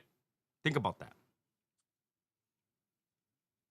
And then another one would be like how many, like the ratio between a boutique cigar and a heritage cigar in there. Like if you have 90% heritage and have 2 stick of boutique in there, I would think that you're new. See, and when I first started smoking, I always thought that you had to have those heritage cigars in your humidor. And the boutique thing was, yeah, it's a little, right. But that's the thing. You only need to start collecting those if you're a beginner. Mm. If you smoke for 4, 5, 6 years, you have those standard stuff sitting in your humidor already.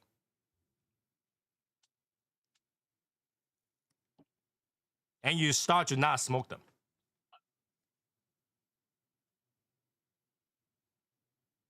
Right? So if the ratio was like that and you want to try a couple boutique, that tells me you've been smoking about 3 years, maybe 2 to 3 years. And if you have a lot of Romeo and Julieta, and you got like maybe 4 stick of the shop, like the store blend, the house blends, I would think that you're new too.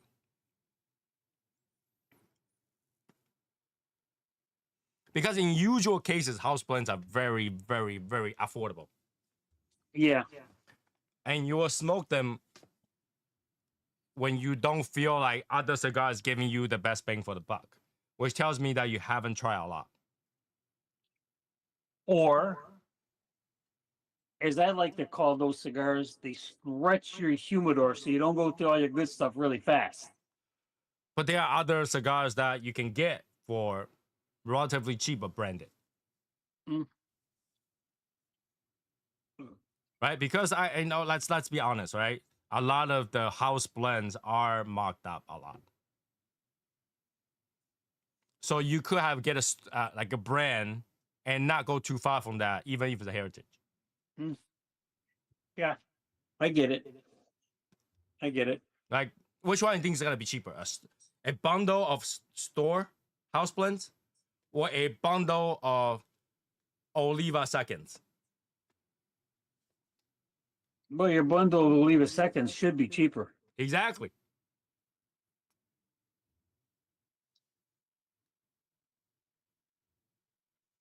So in that case, don't you think that's a better stretch of your humidor?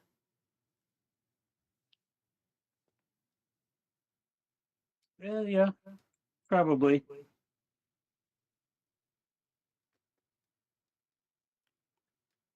What else? What else do you think that is a tell sign?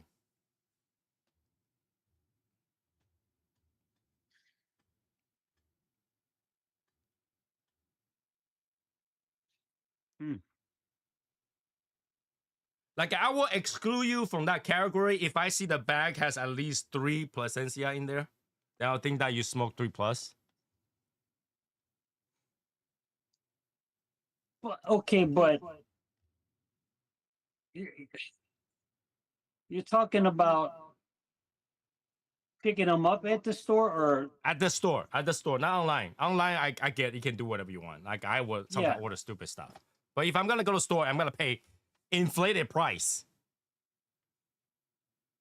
What you pick up really shows like how long you've been smoking. See, and that's the thing. When you and again, I fall into this category. I go into the brick and mortar, and there's so many cigars there that I haven't smoked, and I should just grab something I didn't smoke, and yet I keep gravitating to, oh yeah, I got to get this one. Oh, I got to, yeah, because you smoked it before and you want to get it again. Right, and that's the thing. That's why it shows, because a lot of time you will skip the heritage. Yeah. Yeah. So if you have a large portion of it as heritage, and 1 or 2 boutique, it kind of tells me that you're still at the beginning stage. You're still trying them out. Like, another word, you don't know what you want.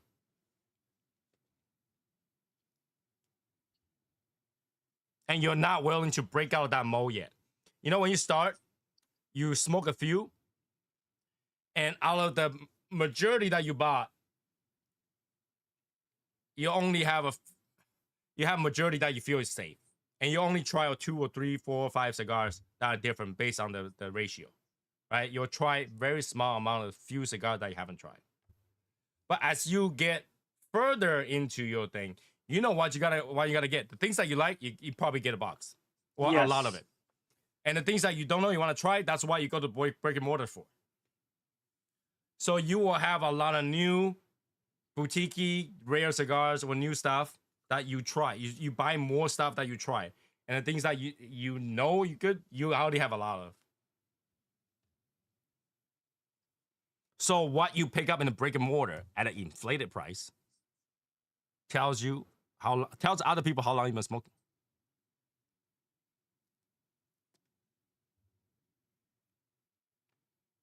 Do you guys agree? It kind of makes sense. I mean, yeah, it does. It does kind of make sense. Um, Right? In the beginning, you try the Oliva V. You're like, oh, that's pretty good. The next time you go to that shop, you buy 5 Oliva V and then few other stuff like to try. So there you have a ratio of what you want and what you're willing to try. It usually wouldn't be 5 to 5. It should be like 5 to 2. yeah. Right? I got 5 Yeah. of the things I'm gonna smoke. Let's say you don't have a humidor at home. Yeah, 5 of the things I'm gonna smoke. I'm gonna try 2 other cigars that I haven't tried before. But you're not willing to break out of that mold. You're like, that cigar's $20. I'm not trying that. I'm gonna buy this because it's $11. That's $8. That's $9. I'm gonna buy that. But as you smoke for a certain amount of time, you start breaking down that mold. You'll be like, okay, anything under $20 is acceptable.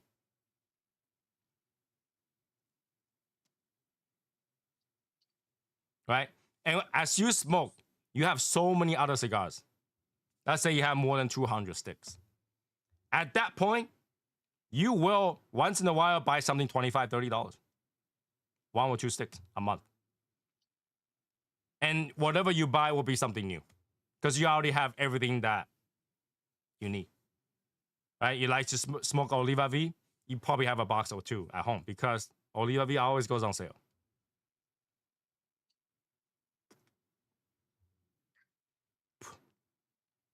You will find that some certain thing that's stronger for you, it becomes something you like. Right? You will start like in the 3rd year or 2nd year, you'll probably like, okay, I'm gonna get those flatheads because it's stronger. You will start smoking the bigger gauge cigars.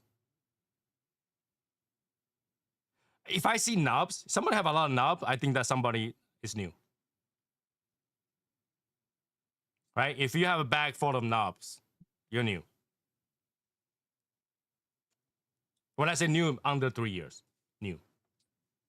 If you have the Leaf by Oscar, you're new.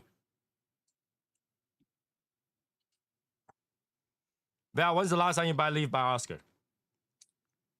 About 6 months ago, maybe You did? 6 to 8 months ago. Wow.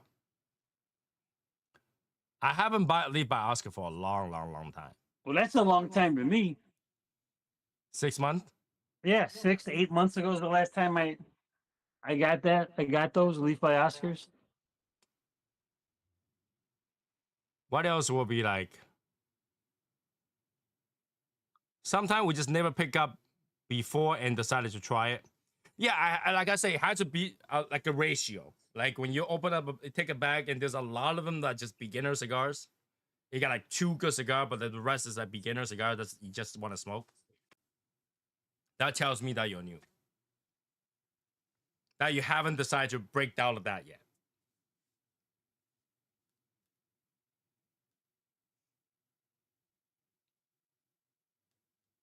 That's pretty interesting. I'm trying to think.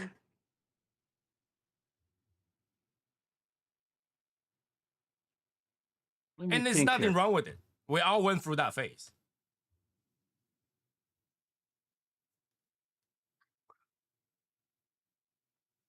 Oh, so here's something. Let's throw this out here. Look at.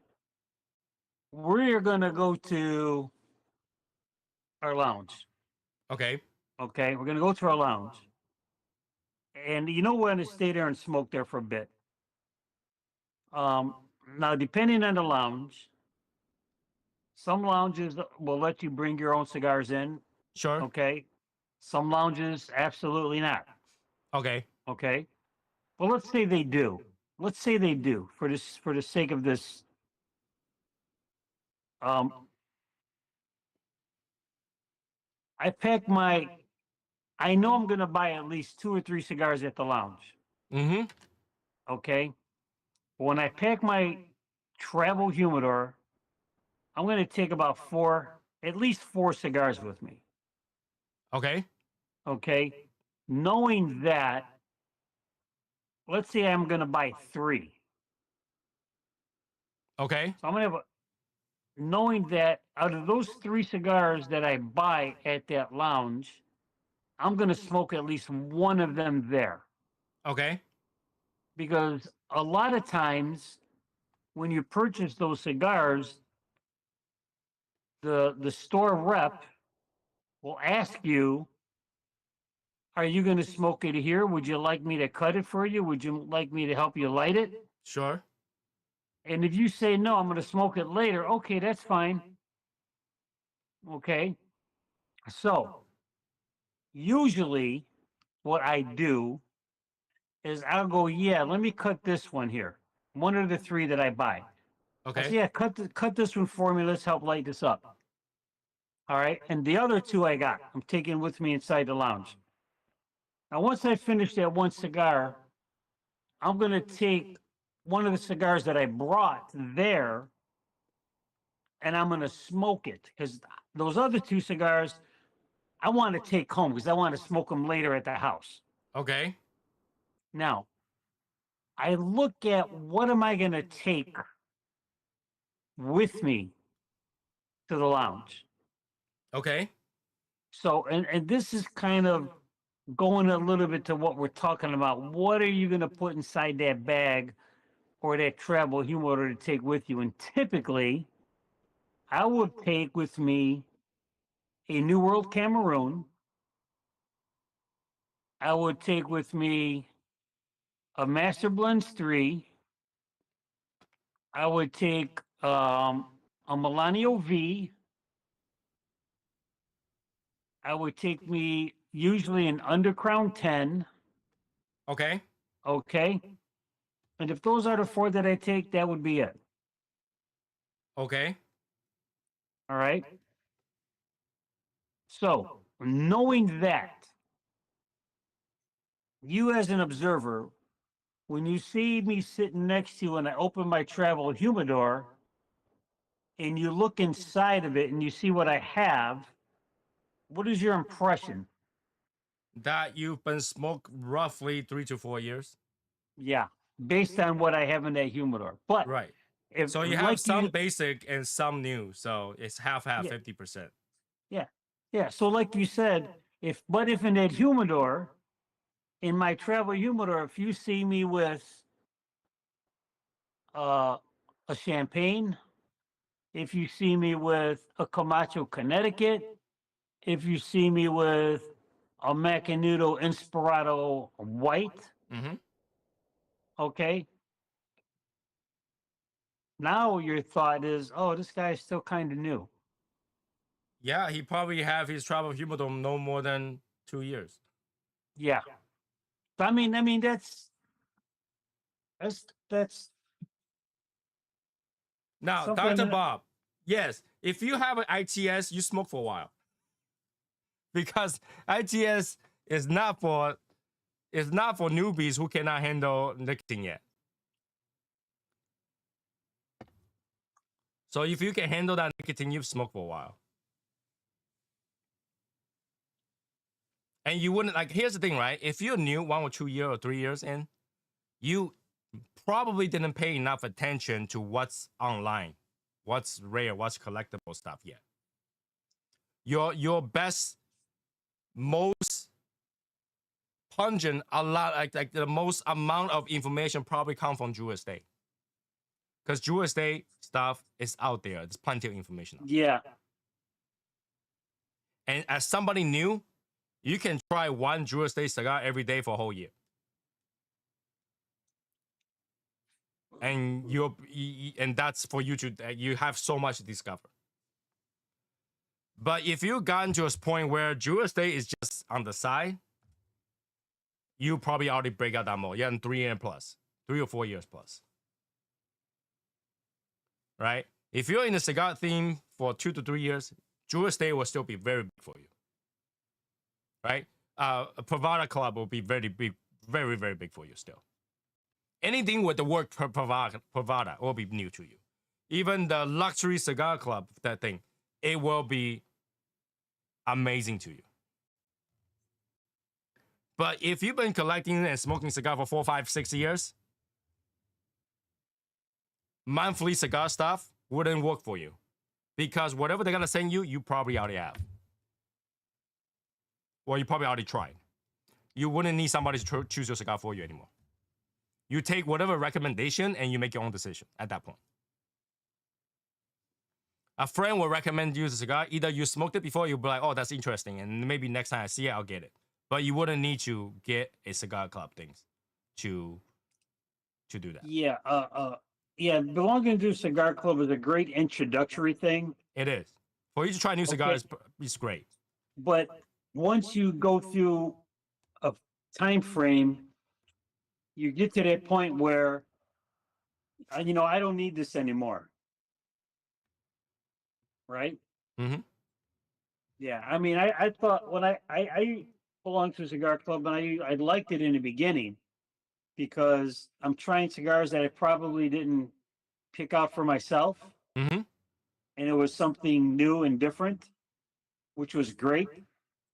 Because now I know that if I like it and they got it in my humidor, I might buy it depending on the price, or I know where I can start looking for it online to see if they got it at a good price.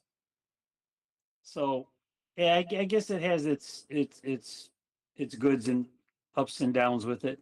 Yeah, it doesn't work for someone that already collect a lot of cigars. Well, I tend to have a habit of buying new cigar by the box. It doesn't work well. For me, I tend to receive 4 or 5 cigars that I don't care for, maybe one cigar that I'm like, oh, that's interesting. So I don't do it. And I always advise against it for someone that smoked for a while. Because you could have a lot of fun, go to a cigar shop and pick up a bunch of cigars you never smoked before. Right? You can have a lot of fun to pick up whatever cigar that is in demand in a cigar shop and have a lot of fun with it. Rather than having somebody send you something where 1 or 2 cigars will probably disappoint you. I'm not saying all the time. That's the thing. If you're new, every cigar will be interesting. But if you smoke for 4 or 5 years, that factor starts to be harder and harder and harder and harder. Right? For me, like right now, if I look at new cigars, what's hard for me is that every time I look at it, now if something I haven't smoked, is be something like $50, $100 range, $200 range, which is a problem. Do I not enjoy cheaper cigar? I do. And if those cigars are any cheaper, even better. But Cigar Club, it has its use. It has its benefit for newer people. But as you get to a certain point where you have a collection of 400, 500 cigars, it starts to be pointless. You would much rather not. Let's say even if they made it so that each cigar average price should be $5, it will still be a cigar that you're not going to smoke. So it wouldn't work for me. It worked for a lot of people. It wouldn't work for me. So that's what I'm saying. Like, you can really tell. You can really tell when you see somebody's humidor, when you see somebody what they bought in a bag. Now, there are people that go to cigar shop buying 2 cigars just for the heck of it because they brought their own. You can't judge by what they bought that day because they bought 2 cigars just so that they can smoke their own. And even when you say New World, people will buy New World even after they smoke 4, 5, 6 years. It's a easy cigar. It's a safe cigar. New World cigar tastes good. It's a safe cigar. Yeah. Yeah. So you go in there, buy a couple safe cigars, spend $20, and you get to smoke whatever you want. People do that.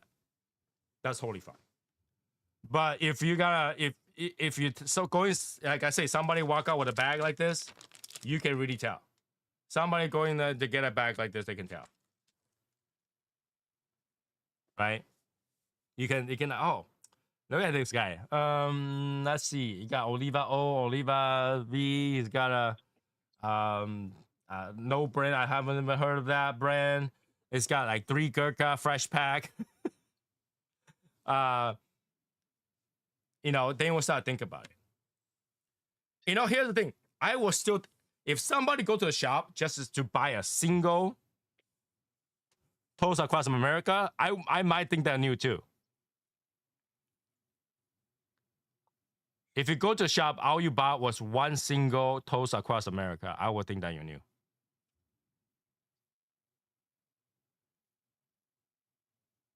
I usually, if I buy Toast Across America, it's because it's on the side. It's like I try to fill whatever amount that I'm trying to order, you know, and then $60 just to get free shipping, I would. But if you go into the shop just to spend that $60, I would think that you're new. Again, being new, nothing wrong with that. Nothing's wrong with being new. We all been new.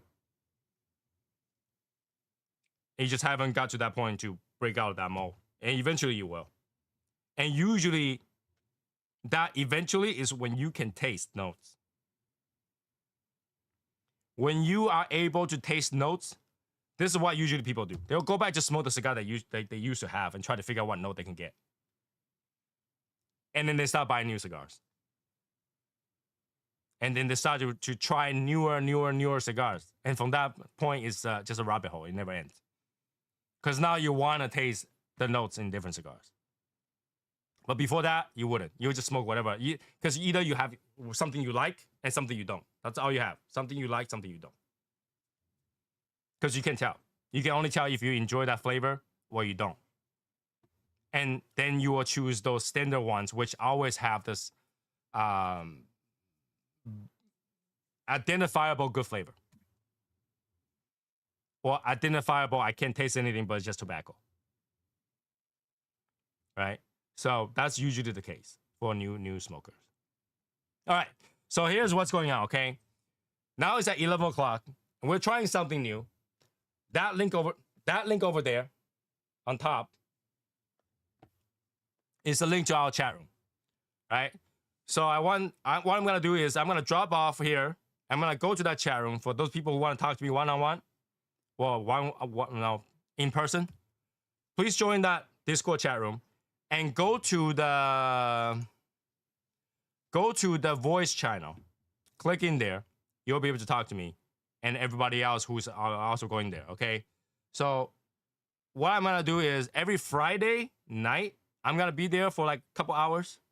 And every Saturday night when we're done, I'm going to be there for a little bit, 1 or 2 cigars.